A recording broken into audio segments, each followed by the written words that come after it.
Not all Sherlock Holmes's clients were the rich and famous. They came from all walks of life, even the humblest. Indeed, he was more apt to give heed to the humble client, the minor tragedy, because that was the nature of the man, human and understanding. Yeah, hang it all, Holmes. Let me have a look. After all, I did buy the beastly thing. Why don't you wait for moving pictures, Watson? Much more interesting, you know. Pictures that move? Ridiculous. I'm not being ridiculous. They've already been invented by a Frenchman named Lumiere, and an American Edison seems to have made it quite practical. Absurd. He'll never get anywhere with them, you'll see. Not commercially anyway. Nobody will be interested.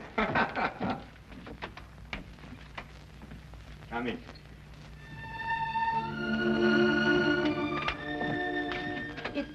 It's Mr. Sherlock Holmes in, please, sir. Yes, he is. I'd like to see him if he'll speak to me, please, sir. Of course he will.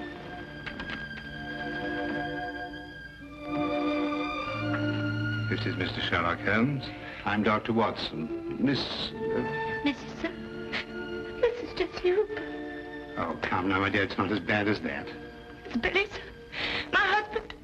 He's dead. Oh, my dear. Here, come and sit down and tell us about it. Get a cup of tea, Watson. They say he hanged himself, sir, 3 days ago in a hotel in Glasgow. Oh, yes, I remember. William Hooper, a traveling salesman with Whipple Brothers, I believe. Yes, sir. Brooms and brushes. He was on his last job for the firm. They were letting him go. Yes, sir, but Billy would have found another job. He wasn't afraid to work. Of course he wasn't. He didn't hang himself, sir. He didn't. Jessie, I believe you have a baby. Yes, sir. 6 months old. Is there any insurance? Yes, sir, but they say because Billy hanged himself. The policy won't be paid. Tell me, Jessie, when did you last see Billy? On the day he went out to Glasgow, on the train. I went out part of the way with him to Doncaster. To cheer him up, I take it. Yes, sir. He was so upset about losing his job, about it being his last trip for Whipple's. Yes, of course, I understand. Was he in a more cheerful frame of mind when you left the train at Doncaster? Oh, yes, sir. We had ever such a jolly time. There was a gentleman in the compartment who was so funny he kept us in stitches. When he laughed, you just couldn't help laughing with him. I see. Was there anyone who might have benefited by his death? No, sir. No one at all. Was he a native of London? No, sir. He came from Exbar. That's a little village in Cornwall. I see. Well, I can't promise anything, Mrs. Hooper, but I'll certainly do my best. Now, where can I get in touch with you? Number 26 Western Lane. And sir, there's something I must tell you. Yes, Jessie? I'm not very well off, and what with the expenses of the baby and... Oh, never mind, never mind. There's no fee. Oh, thank you, sir.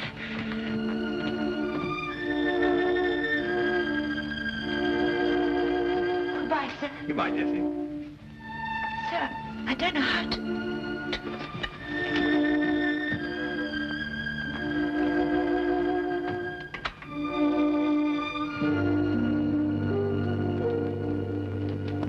Holmes, how did you know so much about William Hooper? I read about it in the papers, Watson. One of those domestic tragedies that become buried in the back page.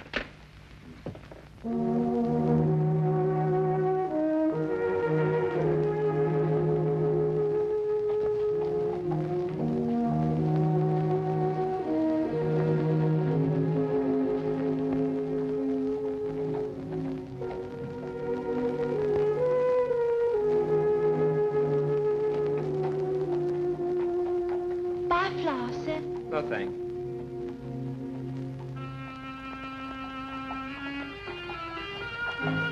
Flowers, sir. Flowers for your missus. Got any stinging nettles?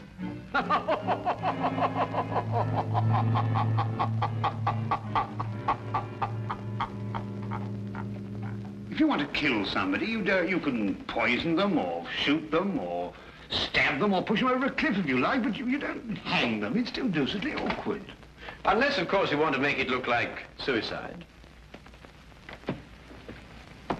Oh, Watson, be a good fellow, would you, and buy me 15 feet of manila rope before we go out to Glasgow?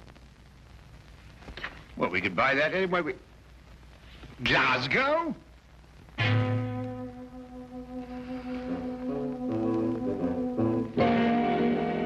You know, Mr. Holmes, I'm only allowing you to see this rope because my cousin, Inspector Lestrade, asked me to.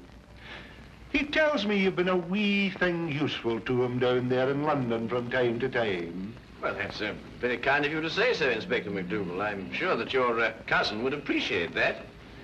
Well, there it is. Nothing but an ordinary rope. Nothing unusual about it at all. Well, it's an efficient knot. Which anyone could have tied. And you're quite convinced that Billy Hooper hanged himself with it, eh? Well, he put the rope round his neck, stood in a chair, and then kicked the chair from under him. But first slinging the rope over a ceiling beam and tying it to a bedpost, eh? Aye. Have you examined the rope with the glass, Inspector? Glass, Mr. Holmes. In Glasgow, we have another use, a more practical use for a glass. To put a wee drop in, you can. Oh, yes, yes. Then you'll find this glass a wee bit different, Inspector. It helps you to see things more clearly. Just what am I supposed to see with this? That the fibers on the rope that were slung over the beam point towards the noose. I can see which way they point, but I can't see the point of them. Ah, well. You will, Inspector. Now I should like to have a look at Billy Hooper's shoes and the room in which he was supposed to have hanged himself. Mr. Holmes, I'm beginning to have a great deal of sympathy for my cousin, Inspector Lestrade, to say nothing of the entire London police force.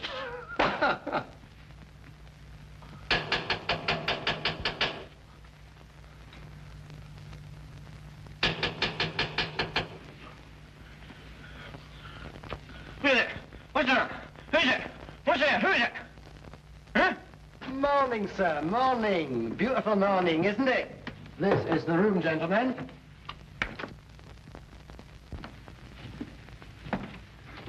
This is the beam, I presume, over which the rope was slung. And this is the bedpost the laddie tied the rope to. Interesting. Just a little routine detection, sir. Why don't you go back to sleep? Watson, let me have the rope you bought in London, would you? Yes.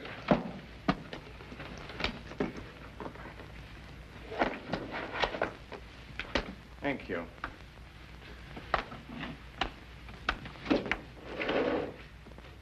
Now, would you come and stand under the noose? Just a minute, Holmes. What are you up to? Mr. Holmes, I'm afraid I can't allow you to hang your friend in my presence. Oh, very well. I only wanted to make the demonstration as graphic as possible. Would you hold it, Watson? Now, observe the rope, Inspector, passing over the beam as I hoist Watson up. What is all this in aid of? Oh, just an experiment, Watson. I believe you put on a bit of weight, old chap. This nonsense in aid of. Let's have a look at the rope. Inspector, observe that part of the rope which passed over the beam. You'll note that the fibers point towards the noose. Exactly like the fibers of the rope Hooper was hanged with. So they do. But if he had hanged himself by kicking the chair from under him, his body dropping down would have caused the fibers to bend in the opposite direction, away from the noose. I've got it, Holmes. And because the fibers bend towards the noose, therefore, Hooper must have been pulled upwards. And since he obviously didn't pull himself up, someone else must have. And that is murder. Murder? What are you talking about? The late William Hooper, sir. Mr. Holmes here, by a brilliant feat of detection, has just proved conclusively that he was hanged here, in this very room. Hanged in this very room? Oh, let me go in here. Hanged.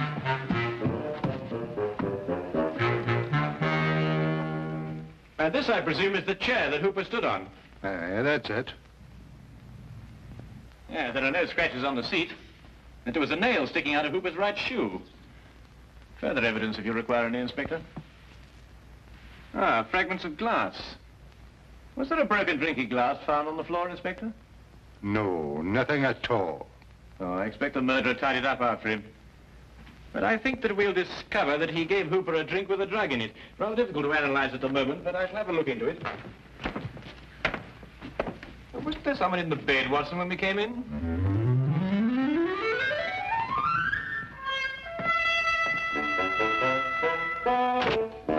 John Carver, 28 Merit Road, Birmingham. Henry Hampton, 76 Casket. 76 Casket Lane? Do you recall Hampton? Hampton. Yes, I remember a salesman, I believe. Stayed just the one night, not one of our regulars. Did you notice anything in particular about him? No. Yes, he limped. That's right, he limped. He limped, did he? That will prove useful, thank you.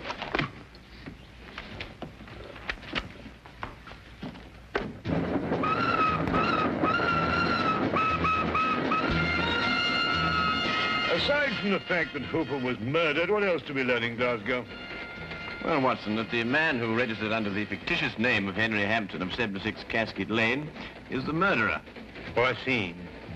A salesman just happened to be wandering about with a length of manila rope on him. Yes, of course. Didn't you know? He's a rope salesman. But hang it all, Holmes, at least 50 people registered at the hotel that night. What makes you pick on this Hampton chap? Because, my dear fellow, an elementary geographical knowledge of London would tell you that the even numbers in Casket Lane stop in the 60s. Number 76 is obviously a figment of Mr. Hampton's imagination. I see. But then, if both his name and his address are false, where are we going to start looking for him? We begin, obviously, with a trip to Exbar, Billy's birthplace in Cornwall. Now I'll tell you one.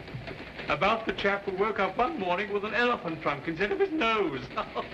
Began the day by blowing his own trumpet. Anyway, it's nonsense. The murderer be the other side of the world by now.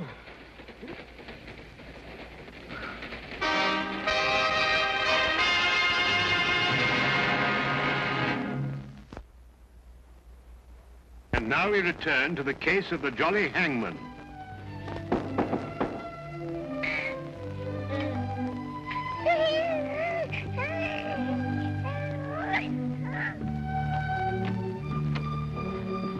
Mr. Holmes.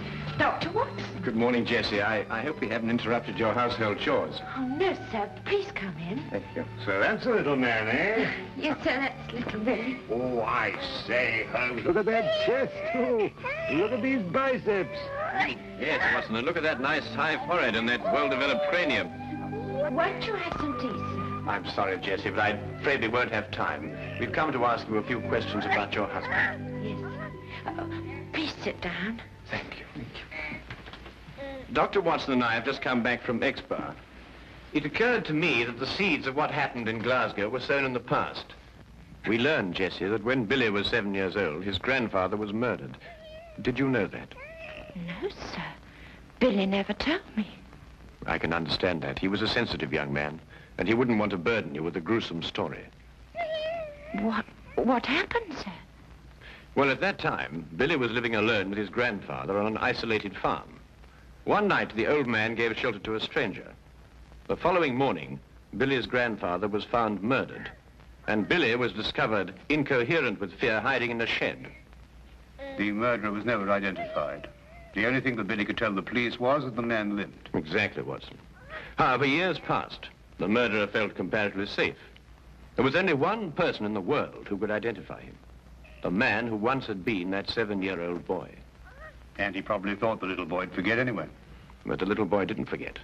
The memory remained here, dormant for many years, until it was reawakened in Glasgow. Oh, that window gives you a start, don't it? Always dropping shut like that. Billy was going to fix it. In Glasgow, sir? Yes, where he encountered the murderer. The memory began to stir, perhaps awakened by that limp. And the murderer began to realize that sooner or later, Billy would remember and identify him. Now I understand. Understand what? Billy's nightmares. Oh, such frightful ones he'd always have. Moaning something about a hobble. Of course, a hobble, a limp. But he could never remember what the nightmares were about. Did Billy ever mention meeting a man who limped? No, sir, never. Then I believe, Watson, we can conclude that Billy had never met the man before the chance encounter in Glasgow. Oh, I'm sure he hadn't, sir. So the signs still point to our mysterious Mr. Hampton. Who's Mr. Hampton, sir? A gentleman I very much wish to lay my hands on. And I will. You may be sure of that, Jetson. My feet are kidding me. How many more of these companies we got to see? Oh, chin up, old chap. Only about a dozen or so. Well, can't we cover them in a hansom? What? A hansom cab on a beautiful day like this? Oh, don't be silly.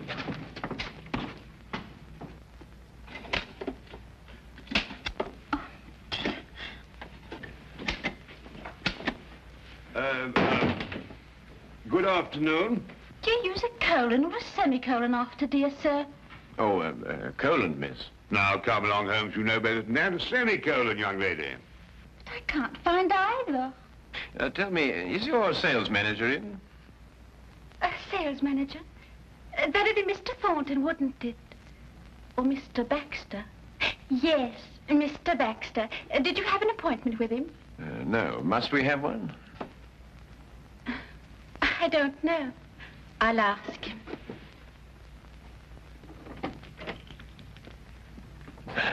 New, I'd say, Holmes. Yes, a safe deduction, Watson. You noticed the fingernails unbroken? Oh, really? Mr. Baxter says you don't have to have an appointment. He'll see you now. Ah, thank you.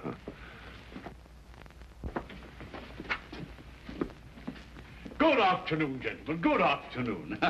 And what may I do for you? Good afternoon. My name's Dr. Watson, and this is Mr. Sherlock Holmes. Sherlock Holmes, eh? Oh, this is an honor. Not here to arrest anyone, though, I hope. Would it be an imposition to ask for your salesman's itinerary during, let's say, the last few weeks? The cities they've covered? No sooner asked than done, as the genie said. Oh, must be in the file drawer. Our road chart, you know. Dr. Watson, would you mind getting it? It's in the drawer over there. Yes, of course I will. The brown folder. Yes, that's it. Thank you. Now, let's see, shall we? Johnson covered Wales all this month. Harkinson over in Ireland. Now, quite sure you've had no one in Glasgow? That's right. Used to go on the road myself, but not any longer. Can't stand the trains. Haven't been in one for years. Yes. Well, thank you very much indeed. And good day to you, sir. Good day. Come back if you've got any loose ends to tie up.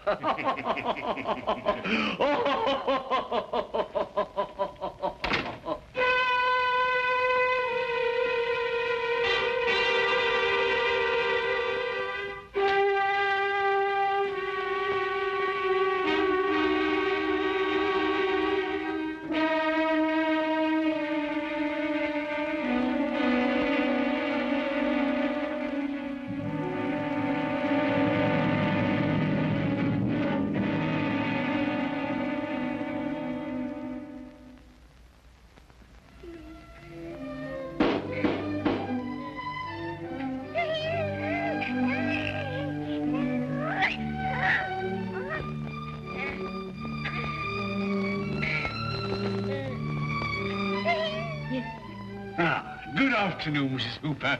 You don't remember me, Mr. Baxter. Oh, yes, of course I do, sir. Won't you come in? Thank you. You were the jolly gentleman on the train with Billy and me. Give me your coats. Oh, thank you. I've come to offer you my deepest sympathy. Yes, sir. Oh, a tragedy. He was a fine boy. Yes, sir. Oh, there. Come now, little lady. There's always a ray of sunshine somewhere. Ah, there it is.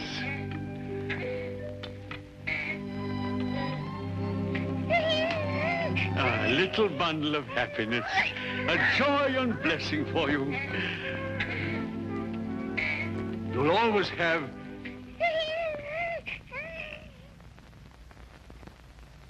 That's right. You didn't know, did you? I was seated all the time you were in the compartment, wasn't I? Well, just goes to show you, we all have our trials and tribulations. Yes, sir. Oh, but here am I, forgetting what I came for. How'd you like a job, little lady, and someone to take care of the baby? Oh, sir. Then let's have a cup of tea and talk about it, shall we? Oh, sir, I don't know how to thank you. I'll do anything. I'll send you to a secretarial school, and then you'll be my secretary. Oh, sir, that would be wonderful. You know, I didn't know how I was going to manage. Oh.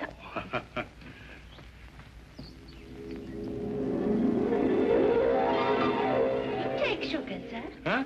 Oh, no, thank you. Looking at you is sugar enough for me. Oh, sir, really? My friend Sherlock Holmes tells me you've been to see him. Do you know Sherlock Holmes, sir? Oh, I should think I do. Always asking my advice, Sherlock is. Can't solve a case without me, he says. He and Dr. Watson went up to Glasgow, you know, inquiring at the hotel where Billy was. And then they went down to Exbar. How do you know all that, sir? Oh, Sherlock tells me everything. I suppose you told him that you and Billy met me on the train. And you gave him my name. I'm afraid I'd forgotten your name, sir. Had you now? Then you're the only one who knows, eh? Well, wouldn't Sherlock be surprised to find that I'd met Billy on the train? Yes, indeed. Wouldn't he be surprised? Yes, sir. Now, drink up your tea, and we'll talk about your new job. Huh?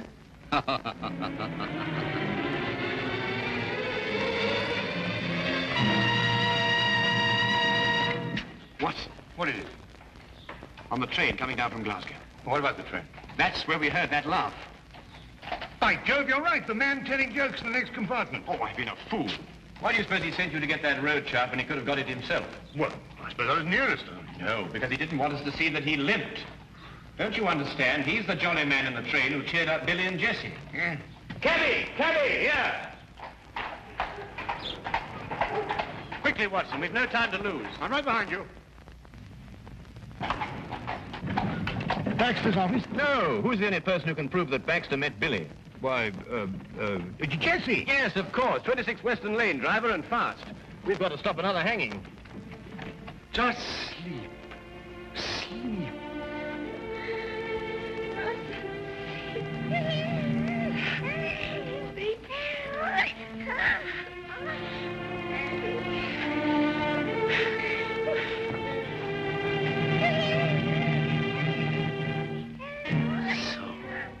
You had to go to Sherlock Holmes, eh? Couldn't leave well alone, could you? You're just like your husband in that. He couldn't let sleeping dogs lie either. The way he looked when he saw me walk out of the train at Glasgow. Well, maybe he wouldn't have remembered my limp from that night, and maybe he would. No point in taking chances. I don't believe in taking chances. Mrs. Hooper? Mrs. Hooper! It's Sherlock Holmes. Open the door. Mrs. Hooper! Jessie, it's Sherlock Holmes. Open the door. Jessie, open the door. All right, Watson, break it down.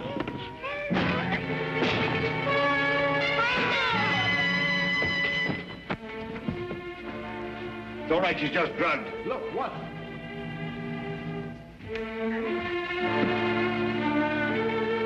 No.